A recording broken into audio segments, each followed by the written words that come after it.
আমরা এখন আইছি এসপি অফিসে, এসপি স্যারের লগে দেখা করতাম যে আমার ছোট বোন হারানো হয়েছে আর কি। আজকে 3-4 দিন হয়েছে আর কি। 1 তারিখ থেকে আমাদেরকে খবর দেওয়া হয়েছে যে আপনার বোন মানে বাড়ি আইছে না, এমন কইতাছে আর কি। বোনের বিয়ে হয়েছে শ্রীনগর, নাইথরাম পাড়া।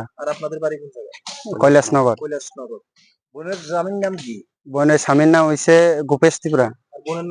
বোনের নাম মনমালা ত্রিপুরা। কত বছর আগে বিয়ে হয়েছে? 7-8 বছর হয়েছে আর কি। এখন কি হয়েছে? আমার বোন তো 1 তারিখ থেকে বাড়ি থেকে বাড়িছে যে এখনো পর্যন্ত খোঁজ খবর নাই আমার বাড়ি থেকে আর কি।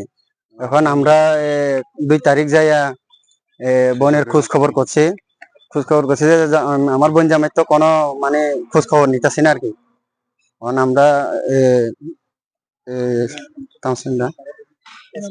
এসপি স্যারের কাছে আইসি আর কি দেখা করতাম যে এটার কি। আমরা শ্রীনগর থানা অ্যাপ্লিকেশন দিছি, মানে এটার বোনের খোঁজ খবর লইবেলে আর কি।